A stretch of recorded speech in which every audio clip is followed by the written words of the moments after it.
সুপ্রিয় দর্শক, আজ জানাবো পশ্চিমবঙ্গ এবং দেশ বিদেশের বাছাই করা গুরুত্বপূর্ণ তাজা সংবাদ। আপনি যদি আমাদের চ্যানেলে নতুন হয়ে থাকেন তাহলে অবশ্যই আমাদের চ্যানেলটিকে সাবস্ক্রাইব করুন। নিত্য নতুন খবরগুলি আপনাদের কাছে পৌঁছে দেওয়ার জন্য আমরা সদা সর্বদা প্রস্তুত। শুরুতেই দেখে নিব সংবাদ শিরোনাম। কোনো নেতার ফোনে নয়, পুনর্মিলনে আমন্ত্রণ কল সেন্টারের মাধ্যমে অভিমান আরও বাড়ল দিলীপের। বিজেপি ছেড়ে তৃণমূলে যোগ দিলেন পার্ন। মানুষ মাত্রই ভুল হয়, আর সেই ভুল কেন এমন মন্তব্য করলেন তিনি? হাড়কাঁপুনি শীতে কাবু বাংলা, সপ্তাহান্তে আরও নামবে পারদ, জানালো হাওয়া অফিস। মমতাকে তখতচ্যুত করতে শাহী চাল, মোদির পর এবার বঙ্গে অমিত শাহ। মেগা বাইক র্যালিতে কাঁপবে কলকাতা। 5টি দপ্তর ছেড়ে বিজেপিতে এসেছে, শুভেন্দুর কথা শুনে শ্রমিক বললেন ভবিষ্যতে এ কথা আর বলবেন না। উন্নাও ধর্ষণ কাণ্ডে বহিষ্কৃত বিজেপি নেতার ফাঁসির দাবি, বিক্ষোভ দিল্লি হাইকোর্টের বাইরে। ভুয়ো নথি দিলেই বিপদ, নির্বাচন কমিশনের নয়া নির্দেশে তোলপাড়। সুপ্রিয় দর্শক, এতক্ষণ শুনছিলেন সংবাদ শিরোনাম, এবার আসি বিস্তারিত খবরে। একসময় বাংলায় বিজেপির জমি তৈরিতে গুরুত্বপূর্ণ ভূমিকা ছিল তার। চোখা চোখা ভাষায় বিরোধীদের দিকে বাক্যবাণ ছুড়ে দিতেন তিনি। এখনো দোর্দণ্ড প্রতাপ নেতা দিলীপ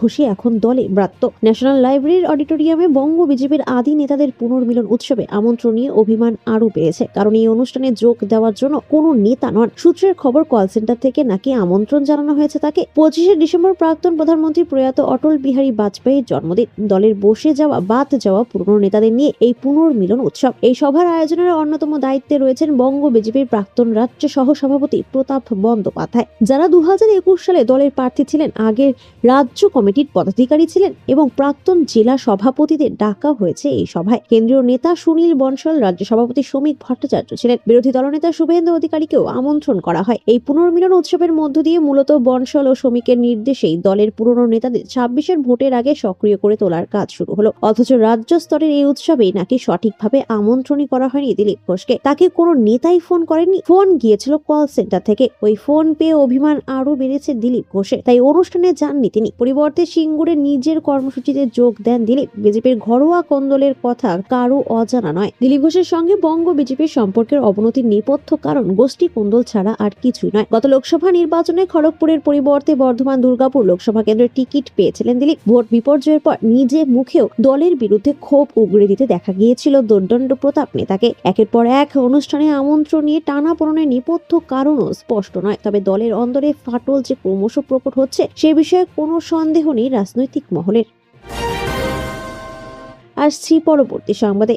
রাজনৈতিক রং বদলালেন অভিনেত্রী পার্ন মিত্র। প্রায় 6 বছর বিজেপিতে থাকার পর নতুন বছর আসার কিছুদিন আগেই তিনি যোগ দিলেন তৃণমূল কংগ্রেসে। শিবির বদলের পরে পার্নর বক্তব্য যে মানুষ ভুল করতে পারে, তবে সেই ভুল সময় থাকতে শুধরে নেওয়াও জরুরি। তৃণমূলে যোগ দিয়ে নিজেকে সৌভাগ্যবান বলেই মনে করছেন তিনি। আজ সকাল থেকেই পার্নর দল বদলের জল্পনা চলছিল। একটু বেলা বাড়তেই তা একদম সত্যি হয়ে যায়। মন্ত্রী চন্দ্রিমা ভট্টাচার্যের উপস্থিতিতে তৃণমূল ভবনে আনুষ্ঠানিকভাবে শাসক দলে যোগ দিয়েছিলেন পার্ন মিত্র। তার হাতে দলীয় পতাকা তুলে দেওয়া হয়। তার এই যোগদান ঘিরে বিধানসভা নির্বাচনের আগে রাজ্য রাজনীতিতে নতুন করে আলোচনা শুরু হয়েছে। নতুন দলে যোগ দেওয়ার পর পার্ন দাবি করেছেন যে মানুষ মাত্রই ভুল হয়, আর সেই ভুল সংশোধন করার সময় এসে গিয়েছে। তৃণমূল কংগ্রেসে যোগদান করে আমি নিজেকে ধন্য মনে করছি। সংবাদ মাধ্যমের মুখোমুখি হয়ে তিনি জানান যে 6 বছর আগে তিনি বিজেপিতে যোগ দিয়েছিলেন, কিন্তু এখন মনে হচ্ছে যে নিজের সিদ্ধান্ত নিয়ে নতুন করে আবার ভাবার সময় এসে গিয়েছে। মুখ্যমন্ত্রী মমতা বন্দ্যোপাধ্যায়ের কাজ এবং নেতৃত্ব তাকে অনুপ্রাণিত করেছে বলেও তিনি জানিয়েছেন। চন্দ্রিমা ভট্টাচার্য তাকে দলে স্বাগত জানিয়ে বলেন যে মুখ্যমন্ত্রীর নির্দেশ মেনে পার্নকে তৃণমূলে যুক্ত করা হয়েছে। পার্ন মিত্র বিজেপি ছেড়ে তৃণমূলে যোগ দেওয়ার কারণে টলিপাড়াতেও আলোচনা একদম তুঙ্গে। ইন্ডাস্ট্রির একাধিক মানুষ পার্নর এই সিদ্ধান্তকে ইতিবাচক হিসেবেই দেখছেন। পার্নর অভিনয় জীবন শুরু হয় 2007 সালে ছোট পর্দার ধারাবাহিক খেলা দিয়ে। পরে অঞ্জন দত্তের হাত ধরে বড় পর্দায় আত্মপ্রকাশ। তার বেডরুম থেকে শুরু করে রাজকাহিনী, অপুর পাঁচালীর মতো বহু ছবিতে কাজ করেছেন পার্ন। 2019 সালে বিজেপিতে যোগ দিয়ে 2021 সালের বিধানসভা নির্বাচনে বরানগর থেকে প্রার্থী হয়েছিলেন তিনি। যদিও এই নির্বাচনে জয় পাননি তিনি। সব মিলিয়ে নতুন বছর আসার মুখে পার্ন মিত্রের এই দলবদল রাজ্য রাজনীতিতে এক নতুন সমীকরণ তৈরি করলো। আসছি পরবর্তী সংবাদে। বছর শেষে জাকিয়ে শীতে যুবথবু শহরবাসী তরতরিয়ে নামছে পারদ। শহর থেকে জেলা সর্বত্র শীতে চূড়ান্ত দাপটে নাজেহাল বঙ্গবাসী। নতুন বছরের দরগড়ায় দাঁড়িয়ে রাজ্য জুড়ে ঠান্ডার প্রকোপ আরো বাড়তে চলেছে বলে পূর্বাভাস আলিপুর আবহাওয়া দপ্তরের। হাওয়া অফিসের পূর্বাভাস বলছে 2018 সালের পর এটাই কলকাতার দ্বিতীয় শীতলতম বড়দিন। সপ্তাহান্তে কলকাতার সর্বনিম্ন তাপমাত্রা আরো কমার সম্ভাবনা রয়েছে। কলকাতা সহ দক্ষিণবঙ্গে চলবে তাপমাত্রার পারদ পতন। শুধু কলকাতা নয়, জেলায় জেলায় পারদ পতন হবে আগামী দুদিনে। হাওড়া, হুগলি, দক্ষিণ 24 পরগনার সমেত দক্ষিণবঙ্গের প্রায় সব জেলাতে আবহাওয়া মোটের উপরে শুষ্ক থাকবে। সর্বত্রই সকালের দিকে হালকা থেকে মাঝারি কুয়াশার জেরে দৃশ্যমানতা অনেকখানি কমে যেতে পারে। বেলা গড়ালে অবশ্য আকাশ পরিষ্কার হবে। উত্তরবঙ্গের জেলাগুলিতেও আগামী 3 থেকে 4 দিন ধরে সকালে জারি থাকবে ঘন কুয়াশার সতর্কতা। পাহাড়ি রাস্তায় গাড়ি চালানো নিয়ে সতর্কতাও জারি করা হয়েছে। উত্তরের জেলাগুলির ক্ষেত্রে তাপমাত্রা খুব একটা হেরফের দেখা না গেলেও জমাটি শীত থাকবে। কোচবিহারে কয়েকটি জায়গায় আগামী কয়েকদিন সর্বোচ্চ তাপমাত্রা অনেকখানি কমে গিয়ে শীতল দিনের মতো পরিস্থিতি তৈরি হতে পারে। আজ কলকাতার সর্বোচ্চ তাপমাত্রা 22 ডিগ্রি সেলসিয়াস এবং সর্বনিম্ন তাপমাত্রা 13 ডিগ্রি সেলসিয়াস। সর্বনিম্ন তাপমাত্রা গতকালের থেকেও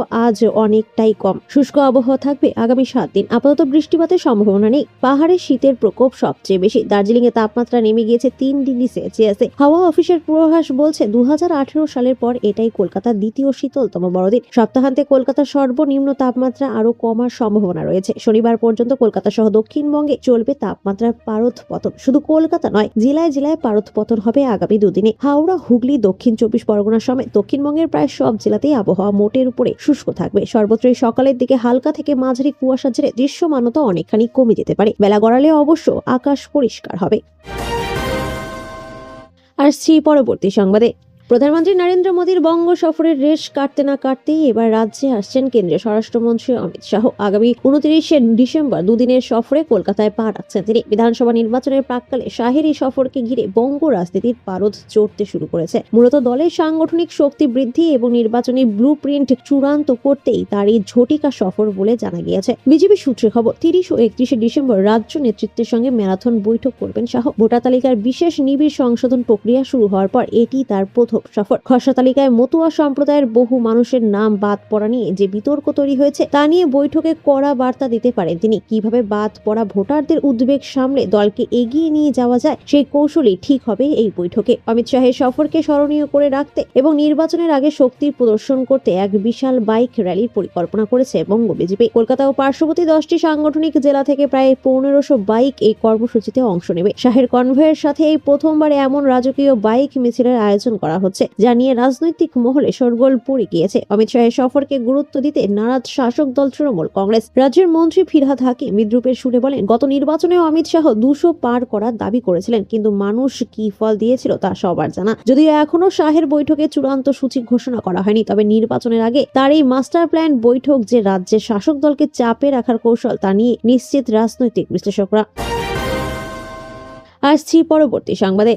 আজ দেশের প্রয়াত প্রাক্তন প্রধানমন্ত্রী অটল বিহারী বাজপেয়ীর জন্মবার্ষিকী। এই অনুষ্ঠান উপলক্ষে উত্তরপ্রদেশের লখনৌয়ে একটি স্মরণ সভায় যোগ দিয়েছেন প্রধানমন্ত্রী নরেন্দ্র মোদী। অটল স্মরণ সভার আয়োজন করেছে বঙ্গ বিজেপিও। জাতীয় গ্রন্থাগারে ছিল তাদের অনুষ্ঠান, যেখানে যোগ দিয়েছিলেন গেরুয়া শিবিরের প্রায় সর্বস্তরের নেতারাই। এদিন সেই অনুষ্ঠানে যোগ দিয়েছিলেন রাজ্যের বিরোধী দলনেতা শুভেন্দু অধিকারীও। ওই মঞ্চে ভাষণ দিতে গিয়ে তিনি বলেন, বিভিন্ন দল থেকে অনেকেই বিজেপিতে এসেছেন। মূলত 3 ধরনের গোষ্ঠী এখানে দেখা যায়। প্রথম দল আসেন রাজনৈতিক আশ্রয় নিতে, দ্বিতীয় দল নির্বাচনে জেতা অথবা হারার উদ্দেশ্যে, তৃতীয় দল আসে সব পথ ছেড়ে। আমি তৃতীয় দলের অংশ। শুভেন্দুর কথায় 5টি দফতর ছেড়ে 3টি বড় ব্যাংকের চেয়ারম্যান ছেড়ে আমি বিজেপিতে এসেছি। অনেকেই পালিয়ে গিয়েছেন, কিন্তু শুভেন্দু অধিকারী পালানোর লোক নয়। অবশ্য রাজ্যের বিরোধী দলনেতা শুনে রাজ্য সভাপতি শ্রমিক ভট্টাচার্য বলেন, উনি কোচবিহার থেকে কাকদ্বীপ পর্যন্ত তৃণমূলের বিরুদ্ধে লড়াই চালান। তবে আমি আশা করব তিনি আর অতীতের কথা টানবেন না, কারণ তিনি বিজেপিতে সম্পৃক্ত হয়ে গিয়েছেন। এসব শুনে খোঁচা দিয়েছে তৃণমূল মুখপাত্র অরূপ চক্রবর্তী। জেলের ভয়েই পালিয়েছে বলে কটাক্ষ তার। অরূপের কথায় উনি তো নিজেই বলেছেন, নারদা কাণ্ডে এই ভিডিওটি বাদে ওনার বিরুদ্ধে কোনো প্রমাণ নেই। উনি জানেন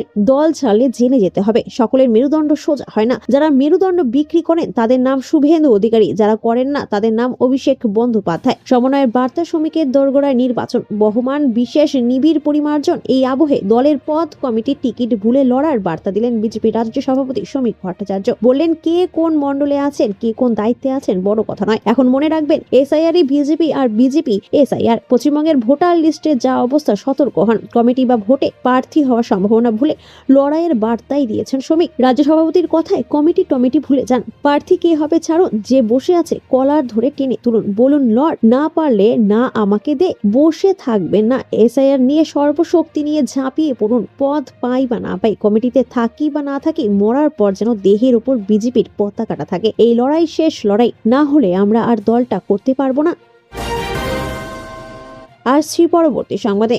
উন্নাও ধর্ষণ কাণ্ডে সাজাপ্রাপ্ত বহিষ্কৃত বিজেপি বিধায়ক কুলদীপ সিং সেঙ্গারকে জামিন দেওয়ার প্রতিবাদে শুক্রবার ব্যাপক বিক্ষোভ প্রদর্শন চলছে দিল্লি হাইকোর্টের বাইরে। মহিলা সমাজসেবী কর্মীরা এদিন হাইকোর্টের বাইরে বসে বিক্ষোভ দেখান আদালতের নির্দেশের বিরুদ্ধে। তারা হাতে পোস্টার নিয়ে রাস্তায় বসে পড়ে আদালতের জামিনের নির্দেশের বিরুদ্ধে স্লোগান দিতে থাকেন। পুলিশ এসে তাদের দরজা না আটকানোর অনুরোধ জানায়, কিন্তু তারা পুলিশের নির্দেশ অমান্য করেই বিক্ষোভ দেখাতে থাকেন। তখন পুলিশ তাদের বিরুদ্ধে আইনি ব্যবস্থা নেওয়ার ভয় দেখায় বলে অভিযোগ। প্রভাবশালী প্রাক্তন বিজেপি নেতার জামিনে ভয় ও হতাশা প্রকাশ করে নির্যাতিতা ও তার মা বলেন, তারা এই নির্দেশে নিরাপত্তাহীনতায় ভুগছেন। সেঙ্গারের গতিবিধি ও সাক্ষ্য প্রমাণ লোপাটের চেষ্টার বিরুদ্ধে হাইকোর্ট বেড়ি পরিয়ে রাখলেও সে অন্য কাউকে খুনের চেষ্টা করাতে পারে আশঙ্কা রয়েছে। সংবাদ সংস্থার সঙ্গে কথা বলতে গিয়ে নির্যাতিতার মা বলেন, এই সিদ্ধান্তের আমরা বিরোধিতা করছি, তারা সুপ্রিম কোর্টে এই রায়ের বিরুদ্ধে যাবেন। তিনি বলেন, ওর জামিন খারিজ করতেই হবে। হাইকোর্টের উপর থেকে আমাদের আস্থা হারিয়ে গেছে, সুপ্রিম কোর্টেও যদি সুবিচার না পাই তাহলে আমরা অন্য দেশে চলে যাব। আমার স্বামীকে যে লোকটি খুন করেছে আমি তার ফাঁসি চাই। নারী অধিকার কর্মী যোগিতা ভায়ানার প্রতিবাদের একজন। তিনি বলেন, আদালতের নির্দেশ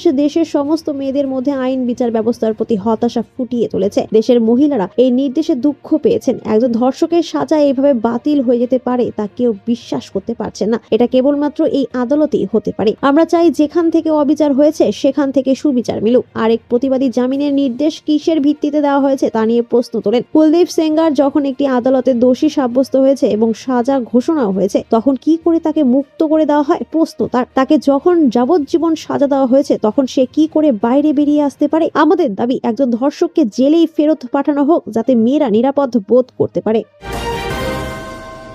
আসছি পরবর্তী সংবাদে। ভোটার তালিকায় নাম থাকা নিয়ে আর কোনো অসুস্থতা বরদাস্ত করবে না নির্বাচন কমিশন। এখন থেকে শুনানির সময় জমা দেওয়া সমস্ত নথিপত্র বিএলও অ্যাপে আপলোড করা বাধ্যতামূলক করা হয়েছে। পশ্চিমবঙ্গ সহ 12টি রাজ্যের জন্য জারি করা এই নির্দেশিকায় স্পষ্ট জানানো হয়েছে যে ভোটারদের দেওয়া নথিপত্র সংশ্লিষ্ট দপ্তরের মাধ্যমে যাচাই করবেন জেলা নির্বাচনী আধিকারিকরা। আগামীকাল থেকে পশ্চিমবঙ্গে শুরু হওয়া এই শুনানিতে কয়েক লক্ষ নো ম্যাপিং ও সন্দেহজনক ভোটারকে তলব করা হয়েছে। হাজিরা দিয়ে ভোটারদের নিজেদের যোগ্যতার প্রমাণ দিতে হবে এবং সেই নথি সর্বোচ্চ 5 দিনের মধ্যে অনলাইনে আপলোড করতে হবে। অন্য রাজ্য বা জেলার নথির ক্ষেত্রেও আন্তঃবিভাগীয় যাচাইয়ের কড়া ব্যবস্থা রাখা হয়েছে। স্বচ্ছ ভোটার তালিকা নিশ্চিত করতে কমিশনের এই কঠোর পদক্ষেপ।